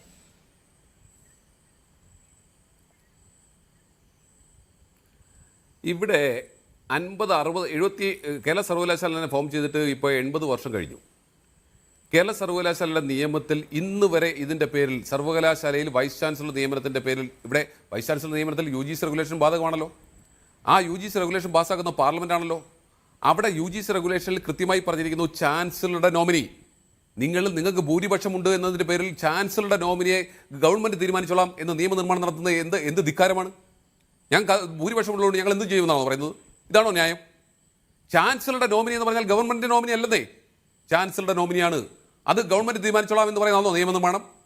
പോട്ടെ, താങ്കൾ അതിനെക്കുറിച്ച് താങ്കൾ എന്നോട് എത്ര സംബന്ധിച്ചാലും താങ്കൾക്ക് ഞാൻ ചോദിക്കുന്നതിന് കൃത്യമായി മറുപടി വരാൻ കഴിയില്ല. പക്ഷേ ഇതിനകത്ത് സ്മൃതി ഈ ചർച്ചയുടെ ഇടയ്ക്ക് 2-3 പ്രാവശ്യം ഫാക്ച്വൽ എറേഴ്സ് പറഞ്ഞു പോയതുകൊണ്ട് ഞാൻ ഇടപെട്ടെ. ഒന്ന്, താങ്കൾ പറഞ്ഞു പ്രിയ വർഗീസിൻ്റെ നിയമനവുമായി ബന്ധപ്പെട്ട്. പ്രിയ വർഗീസിൻ്റെ നിയമനത്തെ സംബന്ധിച്ച് അന്ന് ചോദ്യം ചെയ്തപ്പോൾ താങ്കൾ പറഞ്ഞു അന്നത്തെ വിഷയം ഇപ്പോൾ വീണ്ടും ഗവർണർ എടുത്തുന്നതാണ്. തെറ്റാണ്. പ്രിയ വർഗീസിൻ്റെ നിയമനം അത് അന്നത്തെ VC-യുടെ പുനർനിയമനവുമായി ബന്ധപ്പെടുത്തി കിടന്നതാണ് എന്ന് വന്നപ്പോൾ അവിടെ ആക്ഷേപങ്ങൾ ഉയർന്നപ്പോൾ പ്രിയ വർഗീസിൻ്റെ നിയമനത്തിൻ്റെ ലിസ്റ്റ് സിൻഡിക്കേറ്റ് പരിഗണിച്ചിരുന്നില്ല. സിൻഡിക്കേറ്റ് കഴിഞ്ഞ മാസം അവസാനമാണ് പരിഗണിച്ചത്. ആ പരിഗണിച്ച് അവർക്ക് 1ാം റാങ്ക് കൊടുക്കാൻ തീരുമാനിച്ചതിന് ശേഷമാണ് ഇപ്പോൾ ഗവർണർ VC-യോട് വിശദീകരണം ചോദിച്ചിരിക്കുന്നത്. അല്ലാതെ പഴയ തീരുമാനത്തിന് ഇപ്പോൾ VC ചോദിച്ചതല്ല. അത് താങ്കൾ പറഞ്ഞത് ഒന്ന് തെറ്റ്. രണ്ടാമത്തേത്, താങ്കൾ പറഞ്ഞു ഹിസ്റ്ററി കോൺഗ്രസിൽ പങ്കെടുത്തതിൻ്റെ വ്യക്തിവിരോധത്തിൻ്റെ പേരിലാണെന്ന്. അല്ല. എന്തുകൊണ്ടല്ല? ഈ ഗോപിനാഥ് രവീന്ദ്രൻ്റെ റീഅപ്പോയിൻമെൻറ്റ് കണ്ടിന്യൂഷൻ അല്ല. ആ റീഅപ്പോയിൻമെൻറ്റിനെ സംബന്ധിച്ച് എക്സ്റ്റൻഷൻ അല്ല. ആ റീഅപ്പോയിൻമെൻറ്റിനെ സംബന്ധിച്ച് അത് ഉത്തരവിറക്കിയതിന് ശേഷമാണ് ഗവർണർ പൊതുസമൂഹത്തോട് പറഞ്ഞത് രാഷ്ട്രീയമായ ഇടപെടൽ ഉണ്ടായിരുന്നു, സമ്മർദ്ദം ഉണ്ടായിരുന്നു എന്ന്. അങ്ങനെയാണ് അദ്ദേഹത്തിന് ആദ്യമേ നിർത്താമായിരുന്നല്ലോ. അപ്പോൾ റീഅപ്പോയിൻമെൻറ്റിനെ സംബന്ധിച്ച് പ്രായം ഒരു ഘടകമായിരിക്കെ ആ ഘടകത്തെ മറികടന്നുകൊണ്ട് സർക്കാരിൻ്റെ സമ്മർദ്ദത്തിന് വഴങ്ങി ഞാനത് ചെയ്തു എന്നാണ് ഗവർണർ പറഞ്ഞത്. അല്ലാതെ ഹിസ്റ്ററി കോൺഗ്രസിൽ ഗവർണർക്കെതിരായി സംസാരിച്ചതിൻ്റെ പേരിലല്ല ഗവർണർ ഇത്തരത്തിൽ നടപടിയെടുത്തിട്ടുള്ളത്. ഇത് രണ്ടും താങ്കളുടെ ഭാഗത്ത് നിന്ന് ഒരു ആങ്കർ എന്ന നിലയിൽ താങ്കളുടെ താങ്കൾ ആദ്യം പറഞ്ഞ കാര്യം, ഞാൻ സിൻഡിക്കേറ്റ് യോഗം കഴിഞ്ഞിട്ട് ഇത്ര ദിവസമായല്ലോ എന്ന് തന്നെയായിരുന്നു എന്റെ ചോദ്യം. സിൻഡിക്കേറ്റ് യോഗം എടുത്ത തീരുമാനം അന്നൊക്കെ ബ്രേക്കിംഗ് ആയി കൊടുത്തിട്ടുള്ളതാണ്. അതിനുശേഷം ഗവർണറുടെ പ്രതികരണം ഉണ്ടായിട്ടില്ല. ഇന്ന് ഈ ഓർഡിനൻസുകളുമായി ബന്ധപ്പെട്ട വിഷയത്തിൽ സംസാരിക്കുമ്പോഴാണ് അദ്ദേഹം പറയുന്നത് ഞാൻ വിശദീകരണം തേടിയിട്ടുണ്ടായത്. അതുകൊണ്ടാണ് ഞാൻ ചോദിച്ചത്. ആ കാലതാമസത്തെ കുറിച്ച് ഞാൻ ചോദിച്ചിട്ടുള്ളൂ. സിൻഡിക്കേറ്റ് യോഗ തീരുമാനത്തിന് ശേഷമുള്ള കാര്യം തന്നെയാണ് ചോദിച്ചത്. അദ്ദേഹം വിശദീകരണം തേടിയിട്ട് എത്ര ദിവസമായി? അദ്ദേഹം നോട്ടീസ് കൊടുത്തിട്ട് എത്ര ദിവസമായി? എത്രയോ ദിവസം മുമ്പ് ആ വാർത്ത പുറത്തു വന്നിട്ടുണ്ട്. അദ്ദേഹം VC-യോട് കാര്യം ചോദിച്ചിട്ട് എത്രയോ ദിവസം കഴിഞ്ഞിരിക്കുന്നു. ഏതായാലും ആ സിൻഡിക്കേറ്റ് തീരുമാനം വന്ന് പരമാവധി 10 ദിവസം എന്നാണ് ഞാൻ മനസ്സിലാക്കുന്നത്. അതിനുള്ളിൽ തന്നെ അദ്ദേഹം അതിന് വിശദീകരണം ചോദിച്ചിട്ടുണ്ട്. ഒരു തർക്കവും വേണ്ട. അല്ലാതെ പഴയ തീരുമാനമല്ല. ഒന്ന്. 2, ഹിസ്റ്ററി കോൺഗ്രസിൽ സംസാരിച്ചതിന്റെ പേരിലൊന്നും അല്ല എങ്ങനെ അല്ല, 10 ദിവസമാണ് അദ്ദേഹം പറഞ്ഞിരിക്കുന്നത്. 10 ദിവസത്തിനകം മറുപടി നൽകണം. ഗവർണർ ഇന്ന് പറഞ്ഞത് 10 ദിവസത്തിനകം മറുപടി നൽകണമെന്ന് ആവശ്യപ്പെട്ടിട്ടുണ്ടെന്നാണ്. ചോദിച്ചതും സിൻഡിക്കേറ്റ് ആ തീരുമാനമെടുത്താൽ അപ്പൊ ഞാൻ പറഞ്ഞു വന്നത് ഇത്രയേ ഉള്ളൂ. വൈസ് ചാൻസലറുടെ അധികാരമേൽ ഓർഡിനൻസ് രൂപേണ കടന്നു കയറാൻ ശ്രമിക്കുന്നു എന്ന് ബോധ്യപ്പെട്ടതിന്റെ അടിസ്ഥാനത്തിൽ അതിനുവേണ്ടി എന്തുകൊണ്ടാണ് കേരള സർവകലാശാലയുടെ വൈസ് ചാൻസലർ നിയമനം തടസ്സപ്പെടുത്തണം? എന്തിനാണ്? പുതിയ ഓർഡിനൻസ് കൊണ്ടുവന്ന് വൈസ് ചാൻസലറുടെ അധികാരം സർക്കാരിലേക്ക് നിക്ഷിപ്തമാക്കി സർക്കാരിന് താല്പര്യമുള്ളവരെ വൈസ് ചാൻസലറാക്കണം. അതിന് നടത്തിയ നാടകങ്ങളെല്ലാം കൃത്യമായി ചാൻസലർക്ക് ബോധ്യപ്പെട്ടപ്പോഴാണ് അദ്ദേഹം ഇത്തരത്തിലുള്ള വിഭാഗീയ പ്രവർത്തനങ്ങളുമായി ഇറങ്ങിയിട്ടുള്ളത്. അദ്ദേഹം ചെയ്യുന്ന ഒന്നും നിയമപരമാണെന്ന് ഞാൻ ഒരിക്കലും പറഞ്ഞിട്ടില്ല. ഞാൻ തുടക്കം മുതൽ പറഞ്ഞിട്ടുണ്ട് ഓർഡിനൻസ് തന്നെയാണ്, അതിന് നിയമസാധുതയുണ്ട്, അത് ഉൾപ്പെട്ടേ മതിയാവൂ. ഞങ്ങളുടെ പൊളിറ്റിക്കൽ സ്റ്റാൻഡ് ഈ പറഞ്ഞതുപോലെ ലോകായുക്തയുമായി ബന്ധപ്പെട്ട ഓർഡിനൻസിൽ ഒപ്പിട്ടിരുന്നതാണ് ഞങ്ങളുടെ പൊളിറ്റിക്കൽ സ്റ്റാൻഡ്. പക്ഷേ ഞങ്ങളത് പറഞ്ഞിട്ടുമുണ്ട്. അതിലേക്ക് വീണ്ടും വരാം. ശ്രീ ഷാജിർ ഖാൻ, ഈ മുഖ്യമന്ത്രിയുടെ പ്രൈവറ്റ് സെക്രട്ടറി കെ രാഗേഷിന്റെ ഭാര്യ പ്രിയ വർഗീസിന്റെ നിയമനത്തിൽ സർവകലാശാല VC-ക്കെതിരെ ഗവർണർ നടപടിക്ക് ഒരുങ്ങുന്നു എന്നുള്ളതാണ് സൂചന. 10 ദിവസത്തിനകം നൽകുന്ന വിശദീകരണം തൃപ്തികരമല്ലെങ്കിൽ നടപടി. അങ്ങനെ ഒരു നടപടിയിലേക്ക് ഗവർണർ പോകുമെന്ന് താങ്കൾ ഉറപ്പിക്കുന്നുണ്ടോ? നിയമലംഘനം നടത്തിയിരിക്കുന്നു, സ്വജനപക്ഷപാതം നടത്തിയിരിക്കുന്നു, ഇതൊക്കെയാണ് പ്രധാനപ്പെട്ട കാരണങ്ങളായി ചൂണ്ടിക്കാണിക്കുന്നത്. അങ്ങനെ ഒരു കർശന നടപടിയിലേക്ക് ഈ ഗവർണർ നീങ്ങാനുള്ള സാധ്യത നിങ്ങൾ എത്രത്തോളം കാണും? അല്ല, സാധ്യത അവിടെ നിൽക്കട്ടെ, പക്ഷെ നീങ്ങേണ്ടതാണ്. കാരണം ശ്രീമതി പ്രിയ വർഗീസ് എലിജിബിൾ അല്ല എന്നുള്ളത് വളരെ പ്രധാനപ്പെട്ട കാര്യമാണല്ലോ. അവർക്ക് UGC നിഷ്കർഷിക്കുന്ന പോലെയുള്ള സർവീസ് ഇല്ല എന്നുള്ളതാണ് ഏറ്റവും പ്രധാനപ്പെട്ട കാര്യം. അവിടെ സ്റ്റുഡൻറ്റ് സർവീസിലേക്ക് പോയതും അതല്ലെങ്കിൽ ഗവേഷണത്തിന് പോയതൊന്നും യഥാർത്ഥത്തിൽ അവരുടെ ടീച്ചിങ് എക്സ്പീരിയൻസ് ആയിട്ട് റെഗുലേഷൻ പ്രകാരം കണക്കാക്കാൻ കഴിയില്ല എന്നിരിക്കെ അവർക്ക് 1/6 റാങ്ക് കൊടുത്തു. ആ 1/6 റാങ്ക് കൊടുത്ത കാര്യം പുറത്തു വരുന്നത് ഇപ്പോഴാണെന്ന് മാത്രം അത് അവർ മൂടി വെച്ചിരിക്കുകയായിരുന്നു. അതിൻ്റെ വസ്തുതകൾ പുറത്തു വന്നപ്പോൾ തന്നെ സേവ് യൂണിവേഴ്സിറ്റി ക്യാമ്പയിൻ കമ്മിറ്റി അത് ടേക്കപ്പ് ചെയ്തു, അതിന്മേൽ പരാതി സമർപ്പിച്ചിട്ടുണ്ട്. അതിൻ്റെ അടിസ്ഥാനത്തിൽ ഗവർണർ വിശദീകരണം ചോദിച്ചതായിരിക്കണം. തീർച്ചയായിട്ടും ചാൻസലർ എന്ന നിലയ്ക്ക് അതിനകത്ത് ഒരു നടപടി ഉണ്ടാകേണ്ടതുണ്ട്. വളരെ പ്രധാനപ്പെട്ട കാര്യമാണത്. കാരണം നിയമവിരുദ്ധമായിട്ടുള്ള ചട്ടങ്ങളുടെ നഗ്നമായ ലംഘനമാണ് പ്രിയ വർഗീസിൻ്റെ നിയമനത്തിൽ നടന്നിട്ടുള്ളത് എന്ന കാര്യത്തിൽ തർക്കമില്ല. അത് എപ്പോൾ ഏത് ദിവസം കൊടുത്തു എന്നുള്ളത് അല്ലെങ്കിൽ ഏത് ദിവസം പ്രശ്നം ഉന്നയിച്ചു എന്നുള്ളത് ഒരു ടെക്നിക്കൽ കാര്യം മാത്രമാണ്. രണ്ടാമത്തെ കാര്യം, ഈ ശ്രീ പ്രകാശൻ മാഷ് പറയുന്നത് കേട്ടാൽ നമ്മുടെ നാട്ടിൽ ജനാധിപത്യം നിലവിലുണ്ടോ, കേരളത്തിൽ ജനാധിപത്യം നിലവിലുണ്ടോ എന്ന സംശയം പോലും ഉണ്ടാകുന്ന തരത്തിലാണ് അദ്ദേഹം പറയുന്നത്. അദ്ദേഹം ഇത്രയും 10-11 ഓർഡിനൻസുകൾ ഉണ്ടാക്കുന്നു, ആ ഓർഡിനൻസുകളിൽ ഗവർണർ ഒപ്പിട്ടിരിക്കും എന്ന് അദ്ദേഹം പറയുന്നു. ശരി, സാങ്കേതികമായി ഗവർണർ ഒപ്പിടാം, ബാധ്യസ്ഥനായേക്കാം, പിന്നീടാണെങ്കിലും വൈകിയാണെങ്കിലും ഒപ്പിട്ടേക്കാം, അത് മറ്റൊരു കാര്യം. പക്ഷേ നമ്മുടെ പ്രധാനപ്പെട്ട ചോദ്യം അതല്ല. ഇതെന്തിനാണ് ഇത്തരം ഓർഡിനൻസുകൾ കൊണ്ടുവരുന്നത്? ഒരു നിയമനിർമ്മാണ സഭ നമുക്കുണ്ടല്ലോ, ഒരു നിയമസഭ, ജനപ്രതിനിധികളാൽ തിരഞ്ഞെടുക്കപ്പെട്ട ഒരു സഭ ഉണ്ടായിരിക്കവേ അതിനെ മറികടന്നുകൊണ്ട് അതിനെ നോക്കൂത്തിയാക്കി മാറ്റിക്കൊണ്ട് ഇടതുപക്ഷം എന്ന ലേബലിൽ ഒരു സംസ്ഥാനം ഭരിക്കുന്ന ഒരു ഗവൺമെൻറ് എന്തിനാണ് ഈ രൂപത്തിൽ കാര്യങ്ങൾ ചെയ്യുന്നത്? അപ്പോൾ അത് ജനാധിപത്യ വിരുദ്ധമായ നടപടിയാണ് എന്നതാണ് ഏറ്റവും പ്രധാനപ്പെട്ട കാര്യം. അപ്പോൾ ഓർഡിനൻസുകൾ നാട്ടിൽ നിലവിലുണ്ടോ അല്ലെങ്കിൽ അങ്ങനെ അതൊരു കീഴ്വഴക്കമാണോ എന്നുള്ളത് മറ്റൊരു കാര്യം. പക്ഷേ ഒരു ഇടതുപക്ഷ സർക്കാർ ഒരിക്കലും ചെയ്യാൻ പാടില്ലാത്തതാണ് ഈ ഓർഡിനൻസ് നമ്മുടെ രാജ്യത്ത് കൊണ്ടുവരുന്നത് അല്ലെങ്കിൽ നമ്മുടെ സംസ്ഥാനത്ത് കൊണ്ടുവരുന്നത്. ഒന്നാമത്തെ കാര്യം. രണ്ടാമത്തെ കാര്യം, ആ ഓർഡിനൻസുകളിൽ അടങ്ങിയിരിക്കുന്ന ഉള്ളടക്കമാണ് നമ്മളെ സംബന്ധിച്ച് ഏറ്റവും പ്രധാനപ്പെട്ട കാര്യം. ടെക്നിക്കലി ഇതിൽ ഗവർണർ ഒപ്പിടുമോ ഇല്ലയോ എന്നുള്ളത് എല്ലാം സെക്കൻഡറി ക്വസ്റ്റ്യൻസാണ്.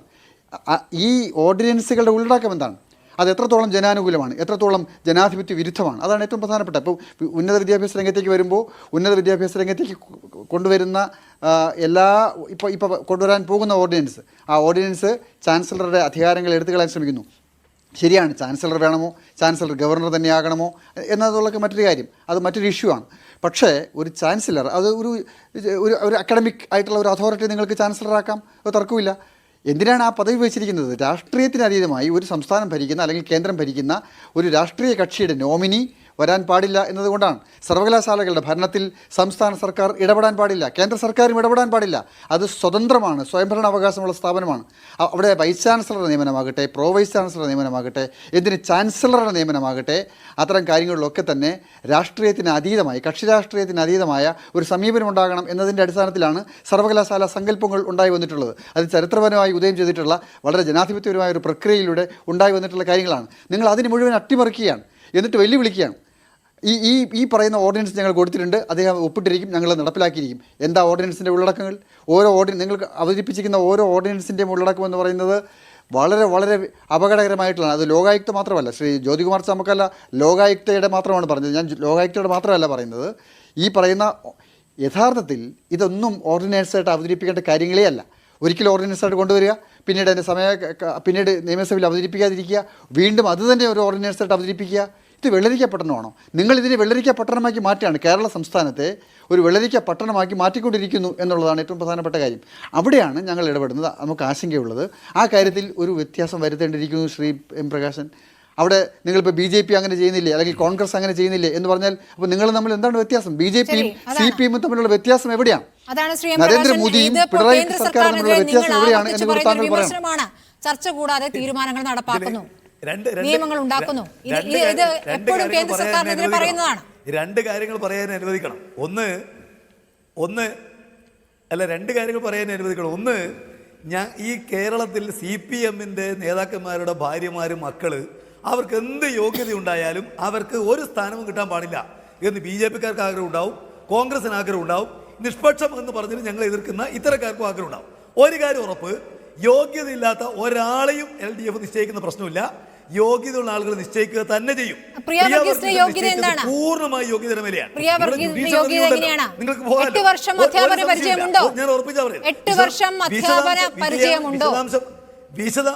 വിശദാംശം പറയാം. നേരത്തെ ഞാൻ സിൻഡിക്കേറ്റ് മെമ്പറായിട്ടുള്ള ആളാണ്, എനിക്കറിയാം ഈ സംബന്ധിച്ച് നേരത്തെ ഉണ്ടായിട്ടുള്ള ഉത്തരവുകൾ. അതൊന്നും പറയാൻ സമയമില്ലല്ലോ. പിന്നെ രണ്ടാമത്തെ കാര്യം, ഇവിടെ സർവകലാശാലകളുടെ പറയാമോ? അതല്ലേ UGC ചട്ടം, 8 വർഷം അധ്യാപന പരിചയം അതുണ്ടോ?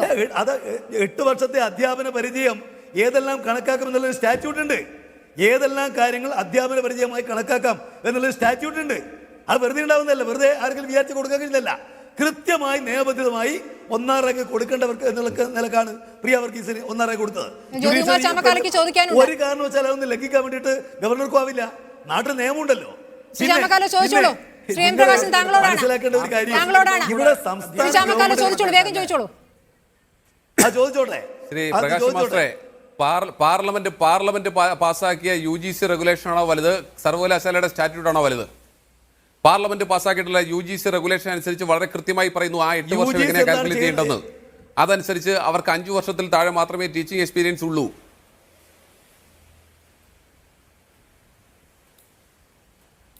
ഞാൻ പറയട്ടെ, നിങ്ങൾ UGC ഇപ്പൊ ചെയ്തുകൊണ്ടിരിക്കുന്ന കാര്യങ്ങൾ സംബന്ധിച്ചുള്ള ഡിസ്കഷൻ ആണെങ്കിൽ എനിക്ക് കുറെ പറയാനുണ്ട്. UGC ചെയ്തുകൊണ്ടിരിക്കുന്നത് RSSന്റെ നിയന്ത്രണത്തിൽ ഇവിടുത്തെ കോളേജുകളെ യൂണിവേഴ്സിറ്റി കൊണ്ടുവരാൻ പാർലമെന്റ് പാസ്സാക്കിയ UGC റെഗുലേഷനെ കുറിച്ചാണ് ഞാൻ പറഞ്ഞത്. നിങ്ങൾക്ക് ഇഷ്ടമുള്ള പിന്നെ വർഗീയവാദികളെ നടക്കില്ല സാർ, നടക്കില്ല. കേരളം ഇവിടെ ഇന്ത്യ രാജ്യത്തിൽ അനുവദിക്കാൻ പോകുന്നില്ല. UGC റെഗുലേഷൻ പാസ്സാക്കിയിട്ട് അതിന്റെ അടിസ്ഥാനത്തിൽ നിയമനം നടത്താൻ പറ്റില്ലെന്നാണ് താങ്കൾ പറയുന്നത്. നിങ്ങൾ ഈ കേരളത്തില് നിങ്ങൾക്ക് വെള്ളരിക്കപ്പെടണോ? അതാ നടക്കില്ലെന്ന് തന്നെ. പ്രിയ വർഗീസിനെ പോലെ ഒരാൾക്ക് താങ്കൾ പറഞ്ഞല്ലോ അവരുടെ യോഗ്യതയെ സംബന്ധിച്ച്. നേരത്തെയൊക്കെ ആണെങ്കിൽ നിങ്ങൾ മിനിമം യോഗ്യതയുള്ളവർ, നല്ല ക്വാളിഫിക്കേഷൻ ഉള്ളവരെ മാറ്റി നിർത്തിയിട്ട് മിനിമം യോഗ്യതയുള്ളവരെ നിങ്ങൾ വെച്ചിരുന്നു. ഇപ്പൊ യോഗ്യതയില്ലാത്തവരെ വെച്ച് തുടങ്ങി. യൂണിവേഴ്സിറ്റിയുടെ ഏതെങ്കിലും ഞാൻ ചോദിക്കട്ടെ, നിങ്ങൾ ചാമക്കാല നിങ്ങൾ ഇതുവരെ ഒരു യൂണിവേഴ്സിറ്റിയുടെ നിയമനത്തിൽ ഒരിക്കലും പങ്കെടുത്തില്ലല്ലോ. ഒരു 10-400 പേര് നിശ്ചയിച്ച ബോർഡ് പങ്കെടുത്ത ആളാണ് ഞാൻ. ചാമക്കാലക്ക് അങ്ങനെ അനുഭവമില്ലല്ലോ. എനിക്ക് ഉറപ്പിച്ച് പറയാൻ കഴിയും.